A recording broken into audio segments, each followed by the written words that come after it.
नमस्कार मित्रांनो, स्वागत आहे तुमचे तुमच्या आवडत्या चॅनलमध्ये म्हणजेच मराठी किचन सीमाज किचनमध्ये। मित्रांनो, आज आपण दिवाळी फराळ संदर्भात टिप्स पाहणार आहोत, कारण सर्वांकडेच दिवाळी फराळाचा लगबग चालू असते।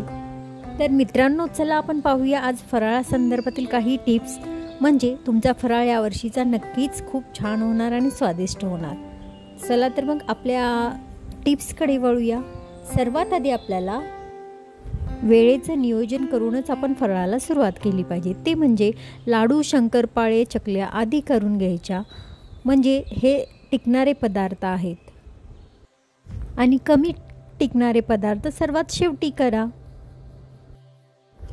तयारी म्हणजे बेसन चाळून ठेवायचं, मैदा वगैरे चाळून घ्यायचा, पूर्ण साखरेची पावडर करून घ्यायची, सुकामेवा पूर्णपणे साफ करून घ्यायचा आणि जे वेलदोड्याची पावडर वगैरे लागते ती आधीच पावडर वगैरे करून घ्यायची, म्हणजे आपला वेळसुद्धा वाचतो आणि झटपट असा फराळ तयार होतो।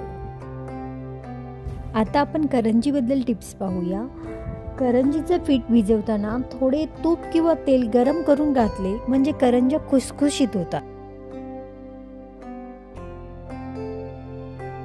शिवाय करंजीच्या सारणामध्ये जे आपण पीठ, खोबरे असं जे साहित्य वापरतो ते थोडंसं भाजून घेतलं तर जे सारण आहे ते खूप दिवस टिकतं आणि त्यामुळे आपली करंजी देखील खूप दिवस टिकायला मदत होते आणि त्याला कुबट वास देखील अजिबात येत नाही।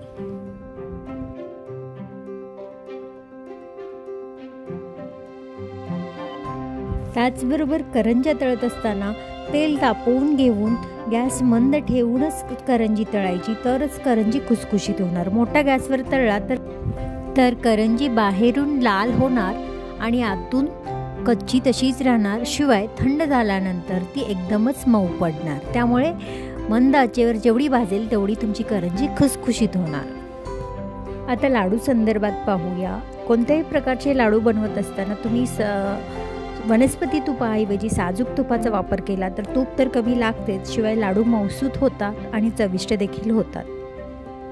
लाडूमध्ये घालायचे जे सुके खोबरे असते ते जर तुम्ही भाजून घेतले तर तुमचे लाडू चांगले होतील आणि खवटपणा लागणार नाही। आता आपण चिवडा संदर्भात पाहूया। कच्च्या पोह्यांचा चिवडा करण्यापूर्वी पोहे थोडे ओव्हनमध्ये भाजून घेतले तर पोहे जास्त कुरकुरीत आणि चिवडा छान होतो। तळलेला पोह्यांचा चिवडा करताना तेल चांगले तापल्यावर गाळणीत थोडे पोहे घालून तळल्यास पोहे पटकन फुलतात व तेलकटही चिवडा होत नाही।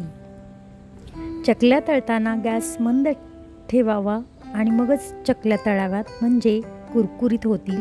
गॅस मोठा ठेवल्यास चकली थोड्या वेळाने मऊ पडेल आणि चकली तळताना गॅस मधून कमी जास्त करावा, कारण तेल जास्त थंड झाले तर चकल्या जास्त तेल पिऊ शकतात।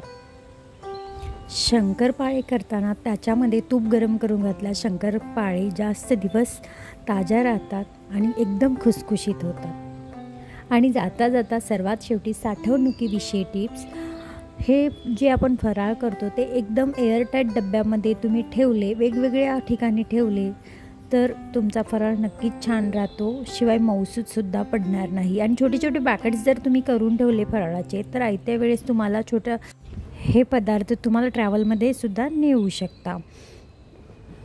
आणि सर्वात शेवटी म्हणजे दिवाळीचा फराळ हा सर्वांनी मिळूनच करायचा असतो, त्याशिवाय एन्जॉयमेंट अजिबात नाही। तर मित्रांनो, कशा वाटल्या माझ्या या टिप्स? जर तुम्हाला आवडल्या तर लाईक करा, शेअर करा आणि सबस्क्राईब करा। पुन्हा भेटूया आपण नवीन रेसिपीसोबत। तोपर्यंत स्वस्त खा, मस्त रहा, नेहमीच आनंदी रहा। टिप्स फॉलो करायला मात्र विसरू नका। धन्यवाद।